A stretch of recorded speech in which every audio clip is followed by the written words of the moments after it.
हर साल पूरे देश में नवरात्रि बड़े ही हर्षोल्लास के साथ मनाई जाती है।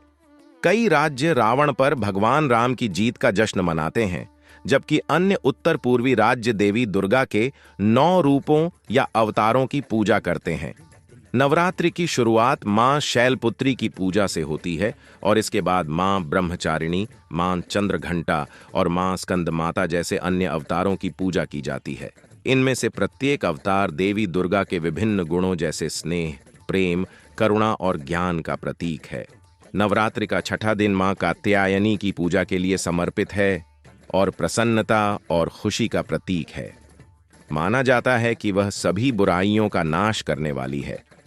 उसे एक योद्धा देवी के रूप में देखा जाता है जो दुनिया में शांति लाने में सक्षम थी। मां कात्यायनी देवी दुर्गा के सबसे उग्र रूपों में से एक हैं। उन्हें महिषासुरमर्दिनी, महिषासुर की हत्यारी के रूप में भी जाना जाता है, क्योंकि वह दुष्ट राक्षस महिषासुर को हराने और मारने में सक्षम थीं।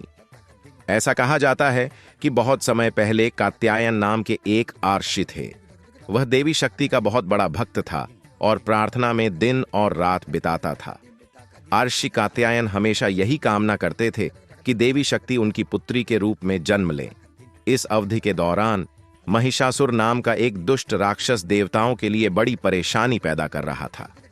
जैसे जैसे दिन बीतते गए, उसमें और अधिक शक्ति आ गई और देवताओं को उसके बारे में चिंता बढ़ने लगी। उन्होंने देवी शक्ति से प्रार्थना की और उनसे महिषासुर के प्रकोप से बचाने के लिए कहा।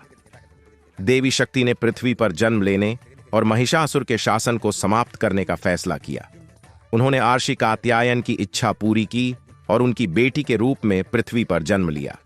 वह बड़ी होकर एक मजबूत, सुंदर योद्धा बनी और कात्यायन की बेटी कात्यायनी के नाम से जानी जाने लगी। एक दिन महिषासुर के 2 दूतों, चंड और मूंद, ने कात्यायनी को देखा और उसकी सुंदरता से मंत्रमुग्ध हो गए। वे वापस अपने गुरु के पास गए और उन्हें कात्यायनी के बारे में सब बताया। यह सुनकर महिषासुर बहुत खुश हुआ और उसने तुरंत अपने दूसरे दूत दुंदुभि को जाकर कात्यायनी से बात करने के लिए कहा। दुंदुभि ने कात्यायनी से मुलाकात की और उसे महिषासुर के बारे में सब कुछ बताया। उसने उसे अपनी महानता के बारे में बताया और शेखी बघारी कि कैसे महिषासुर अब तीनों लोकों का शासक है। उन्होंने कात्यायनी से कहा कि उसे महिषासुर से विवाह करना चाहिए, क्योंकि वे एक महान जोड़ी बनाएंगे।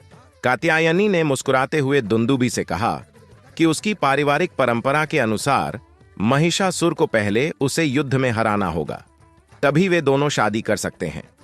दुंदुभि वापस महिषौरा गया और उसे इस चुनौती के बारे में बताया। महिषासुर सहमत हो गया और जल्द ही तैयारी शुरू हो गई। कात्यायनी और महिषासुर के बीच एक भयंकर युद्ध हुआ। वह उसके राक्षस सैनिकों को हराने में कामयाब रही और उनमें से अधिकांश को मार भी डाला। जब कात्यायनी और महिषासुर का आमना सामना हुआ तो उसने खुद को भैंसे में बदल लिया। यह कात्यायनी के लिए एक वास्तविक चुनौती साबित हुई, क्योंकि उसे उससे लड़ने के लिए संघर्ष करना पड़ा।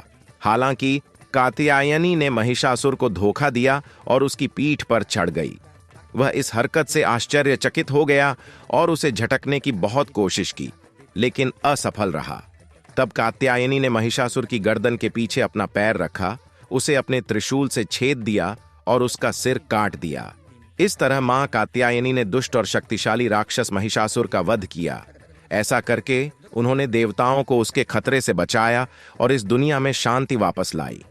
चूंकि मां कात्यायनी ने महिषासुर को हराया और उसका वध किया, इसलिए उन्हें महिषासुरमर्दिनी के नाम से भी जाना जाता है।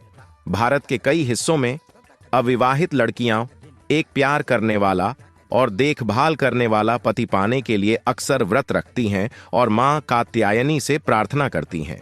वह देवी दुर्गा का अवतार हैं और उन्हें 4 हाथों वाली के रूप में दर्शाया गया है। वह 2 हाथों में कमल, एक में तलवार रखती हैं और चौथे हाथ से अपने भक्तों को आशीर्वाद देती हैं। ऐसा माना जाता है कि वह अपने भक्तों को सभी प्रकार की बुराइयों से बचाती है और उन्हें खुशी और आनंद का आशीर्वाद देती है। अगर आपको हमारा वीडियो पसंद आया, कृपया हमारे वीडियो को लाइक करें, हमारे चैनल को सब्सक्राइब करें। हमारा वीडियो देखने के लिए धन्यवाद।